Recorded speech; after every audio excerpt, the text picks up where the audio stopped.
or, sans la foi, il lui est impossible de lui être agréable. Car il faut que celui qui s'approche de Dieu croit que Dieu existe. Dans quel but? Et qu'il est le rémunérateur de ceux qui le cherchent. Donc nous savons, s'ils sont venus ce matin, c'est parce que chacun de nous, à un niveau quel que soit, cherche Dieu. Et il est venu pour s'attendre à recevoir une rémunération de la part de Dieu. Mais il dit, c'est par la foi, en ce qui va sortir sur ma parole, que tu vas recevoir ça. Tu me seras agréable et tu verras comment les choses vont se passer dans ta vie. Alléluia. Voyez, c'est ça. Je suis en train, n'est-ce pas, de... dans la continuité de ce qu'a dit le pasteur. Et là, allons-y dans 1 Corinthiens. 1 Corinthiens 3. Le privilège d'être devenu enfant de Dieu. Il ne faut pas oublier, comme je disais, que ce n'est pas la vie à laquelle Dieu, n'est-ce pas, nous a appelés. Ce n'est pas aussitôt fait, aussitôt cuit. Non. Comment? Ça veut dire que tous les certains termes qu'il utilise, fidèle. Voyez donc, fidèle. Quelqu'un de fidèle, ce n'est pas une personne qui, à la moindre difficulté, prend la peau d'escampette, comme on dit, quoi. Moindre épreuve, non, pardon, là, ça, ce n'est pas pour moi. Il est parti. Non, la fidélité ne s'applique pas à celui-là. Alléluia. La fidélité s'applique à celui qui, parce que nous savons très bien que ce monde est sous l'emprise, n'est-ce pas, de celui qui l'a soumis à la vanité, c'est-à-dire que le diable. Et donc tous les systèmes du monde qu'il y a là sont inspirés du diable. Faut pas. Tous les systèmes qu'il y a là. Si ce n'est pas référé à la parole de Dieu, c'est inspiré, n'est-ce pas, du diable. Mais comment s'en sortir alors? Mais pour s'en sortir, c'est avec la parole, n'est-ce pas, de Dieu. Pas la foi. Une petite anecdote pour expliquer encore une fois la foi. Vous voyez, une ferme assurance. Là, quand c'est ferme là, quoi.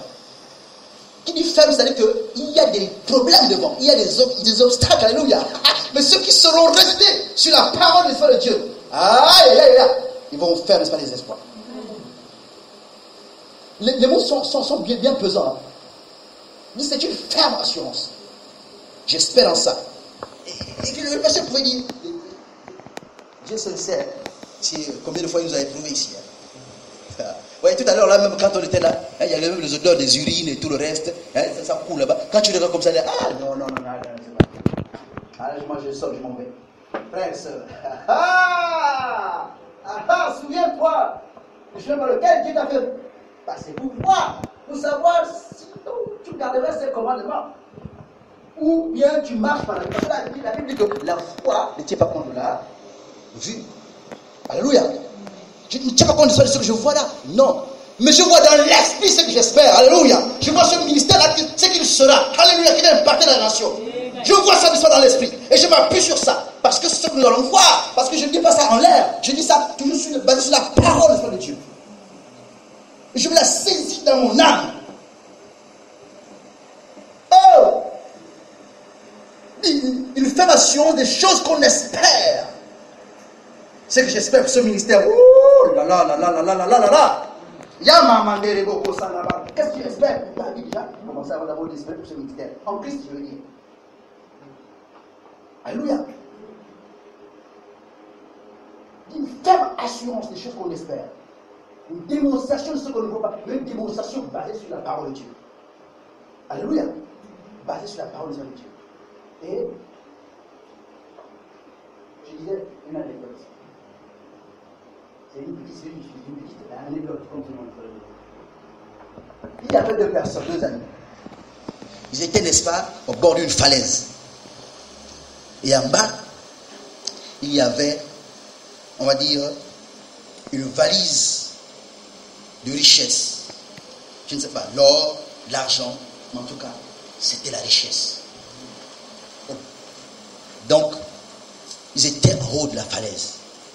Et donc, dans le précipice, La valise était accrochée, n'est-ce pas, sur, n'est-ce pas, le flanc, n'est-ce pas, de la falaise.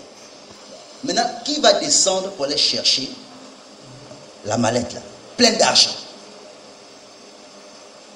Les deux amis, ce sont deux amis, hein. Ils se regardent.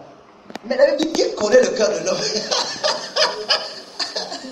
Donc chacun dans son cœur méditait, ah si moi je descends là, quand je vais monter, au moment où il me tend la main, il risque de me laisser, je risque de tomber et il risque de rester avec tout le pognon. Il dit, ah, il dit non, descends-toi, tu es mon ami, il prend l'espace de corde, il dit, non, tu ne vas pas te lâcher. Non, toi descends, tu es plus conscient que moi. Il dit, mais justement parce que je suis plus conscient que toi, parce que si je descends là, vraiment, je suis Il dit, non, là, ça a discuté. Et ils ont tellement pas trouvé la solution. Et voici, ils regardent un enfant qui passe. Viens, petit, viens. Viens, petit. L'enfant arrive. Dit, tu vois, petit, regarde, tu vois, là, nous avons besoin, n'est-ce pas, que tu ailles nous récupérer cette mallette-là. Il dit, ah oui. Il dit, mais vous avez le quoi? Il dit, non, on va se partager équitablement ce qu'il y a à l'intérieur. Qu'est-ce qu'il y a à l'intérieur? Ce qu'il y a à l'intérieur, c'est l'argent. Ah bon? Oui. Il regarde d'abord, ah, Dieu, la Bible dit Dieu donne l'intelligence aux simples. Amen. Alléluia. À les petits enfants, il donne l'intelligence aux simples. Oh! L'enfant le regarde, il dit, mais comment ces deux gars n'ont pas pu s'entendre? Là, il y a quelque chose qui se passe dans le cœur de chacun. Il dit, bon, attendez-moi, j'arrive. J'ai la solution. Le petit bâti prend son père. Il dit, papa, viens. J'ai une émission, je vais aller chercher la mallette là, c'est toi qui dois distribuer. Parce qu'il sait, quelle soit la femme, quel soit le gars, son père ne le laissera jamais. Amen. Alléluia. Amen. Quelle que soit Alpha Oméga, quels que soient les problèmes. Et là, nous avons cette pensée là dans la parole de Dieu. Il dit, même si une femme qui allait abandonnerait son enfant, moi l'Éternel, oh mon Dieu, je t'abandonnerai jamais. Comment tu saisis cette parole dans ton âme? Le privilège d'être devenu enfant de Dieu. Comment tu saisis ça, n'est-ce pas? Ça, c'est la foi. Et le petit est descendu. Il a pris la mallette, le père. Oh, et voilà.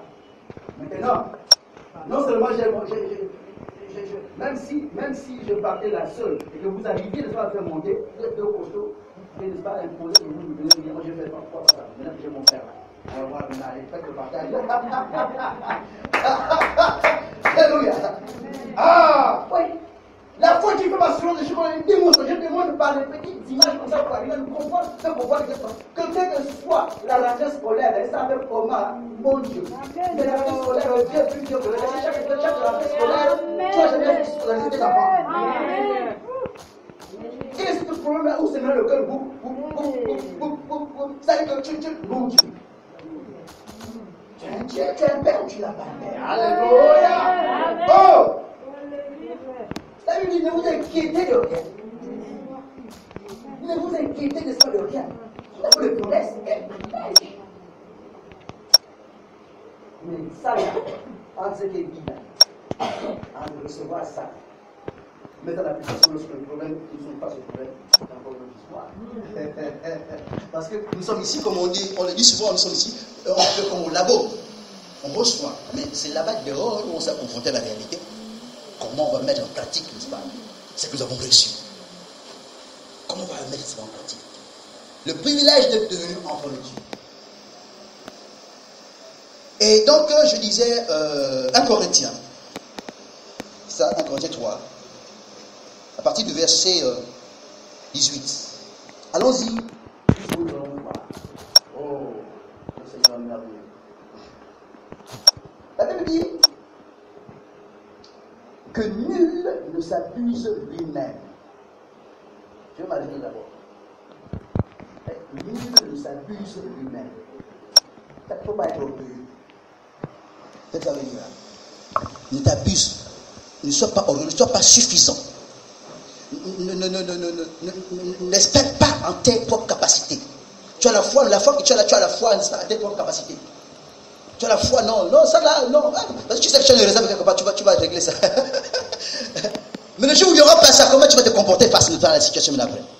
Et donc, vous voyez, il met 2 points Il met 2 points. Il dit, si quelqu'un parmi vous pense être sage, selon ce siècle, qu'il devienne fou afin de devenir sage. Fait de quoi? En fait, il est en train de dire,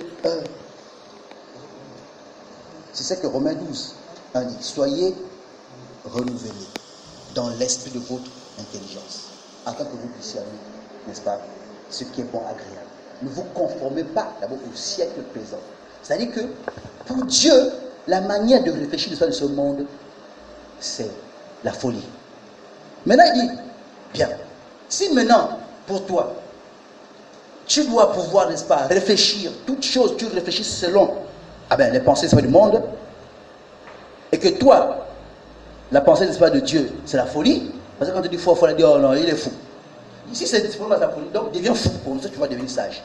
Vous voyez, il devient fou, parce que ma parole n'échoue pas. C'est pas la parole du monde, c'est pas les techniques du monde, ce ne sont pas, n'est-ce pas, les mathématiques du monde et tout le reste.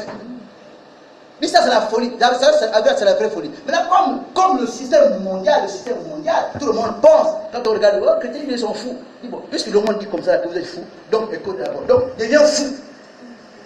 Au sens du monde, comme le monde parle, vous devenez sage.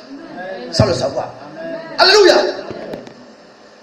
Tu vas devenir sage sans le savoir. Parce que ma parole, c'est elle qui a créé toutes choses. Toutes choses existent par ma parole et par ma volonté. Quel privilège! Donc il dit, alors, verset 19, car la sagesse de ce monde est une folie. Vous voyez là devant Dieu. La sagesse de ce monde est une folie devant Dieu. Aussi est-il écrit, il prend les sages dans leur ruse.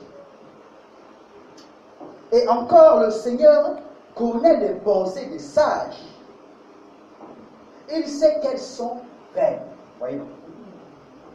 C'est sage selon le monde. Il dit le Seigneur connaît les pensées des sages. Mais il sait que ces pensées-là sont vaines. Voici la parole de Dieu qui sont là. Comment est-ce que nous recevons ça? Est-ce que nous recevons que parler ça vraiment? C'est-à-dire qu'à un moment donné, tu t'assois, tu fais une analyse, n'est-ce pas? On a quand même grandi, on a quand même l'expérience de la vie. Tu regardes comment est-ce que tu es parti, comment les gens réfléchissent, comment est-ce que tu as réfléchi aussi, n'est-ce pas? Selon le système de monde, tu vois, il y a des soucis, il y a des soucis. À un moment donné, tu t'arrêtes un peu là,